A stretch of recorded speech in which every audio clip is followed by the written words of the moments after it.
The first time I actually went was 3 years ago when I was 19. That was my first time.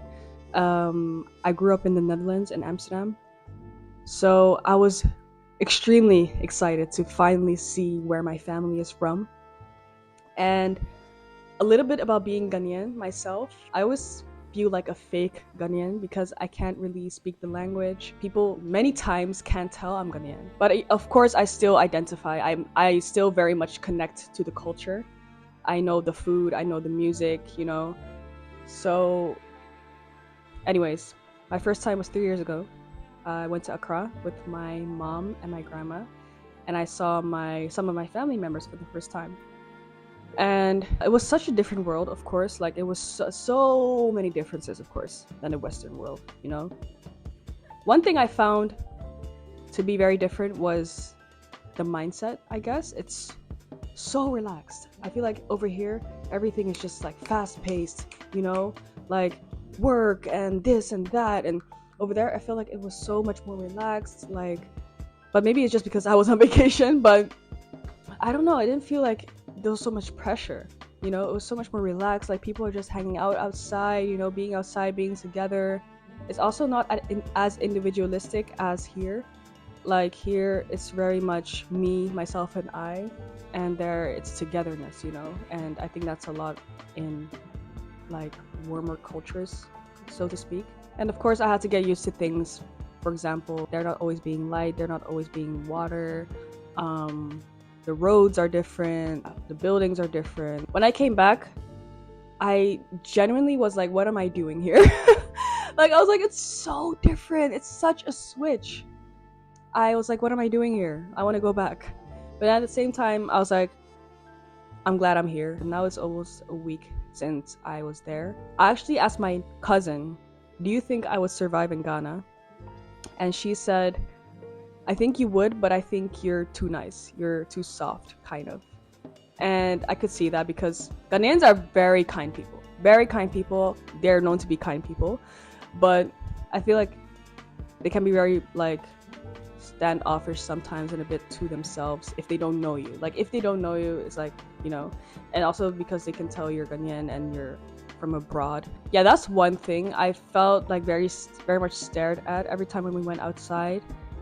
We were stared at everywhere, stares, people looking, because they can tell that you aren't from there and that you're from abroad. I think that would be a problem if I were to move to Ghana, or something that I had to get used to, that, like, communicating with people and actually, like, connecting with them. So let's talk about the second time around. I had a blast. I had a time. I was so happy being with my family, doing fun stuff together, going sightseeing, seeing different cities. I loved it a lot.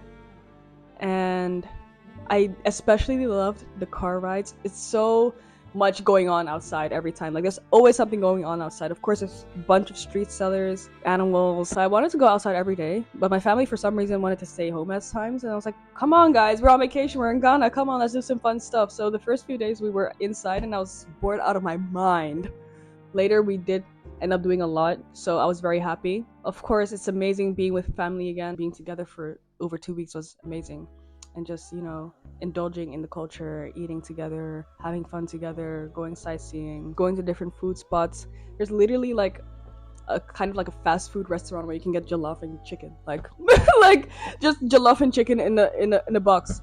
Chicken Man, shout out Chicken Man. The jollof is amazing. We left the 20th in the evening and we arrived the 21st, and I immediately went back home. And I live on my own, like, in a studio, so it was such a switch. It was, I needed some rest because I was really tired, so I just went immediately home. But I felt so lonely. It was like, damn, like, I was ready to go back home, because of course I'm starting my school and I have to get ready for that, and I'm also having my birthday party this week. So I was ready, but at the same time, it's just like, damn, like, I'm back here. It's just, it was such a different feeling being in my motherland. In Dutch, we have the word gezellig. It's so gezellig. Like, gezellig, every Dutch person will tell you there's no correct translation of that word, but it's just a state of being. Like, it's just coziness, it's just togetherness, it's just happiness. joy. And then I was back home and I was glad, but at the same time I just felt like damn, and I cried. I cried both times when I came back from Ghana because it's just different. It's just different. There, it's like time doesn't even exist, you know, which they could also take too far. And you know how Africans are, maybe always late to everything. So it has its bad side, but like also like in a good way. Like time doesn't exist. Like it's just chill.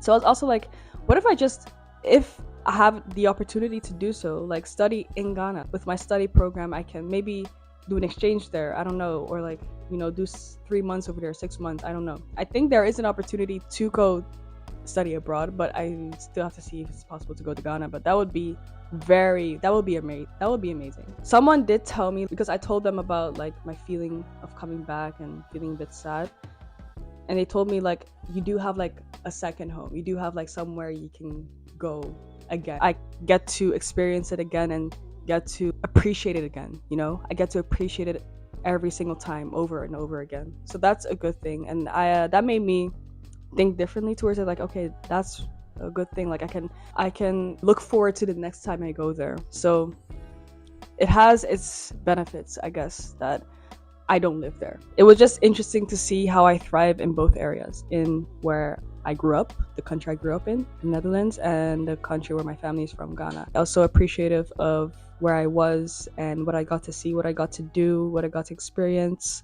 And I'm very happy with the time I spent there. I hope to go annually. I hope to go every year. I love Ghana. That's literally a part of me. Like, there was one day that we were driving back home at night, and when you're like driving on a hill, you can see like all like the lights in Accra, and it's beautiful. And I just felt myself being like, wow, this is amazing. Like, I'm so grateful. It's such an indescribable feeling. I even wrote a poem during that car ride because I had to like express it in some way how I was feeling. So I'll read it. Accra lights, the motherland illuminated by the souls of plenty. The red fills me with love, and the gold brings me warmth. The green is so easy on the eyes. My heart swells with every minute I spend here. A feeling incomparable with that of my home. This is more than a home. And that's just, I guess, the best way I could describe it. More than a home. It's more than a home. It's just a part of me. It's just, I don't want to get too deep, but yeah. As you can see, I love Ghana. I hope you enjoyed this video. If you want to see more of this, more of my content, definitely subscribe, leave a like, leave a comment. I want to know what you think, and if you have that same or a similar story to mine, being from a different country and growing up in another culture and being so appreciative of that country, or maybe feeling a bit torn between the two. Tell me your stories. I'm very interested in like bicultural, like people seeing the similarities between us. So definitely tell me your thoughts.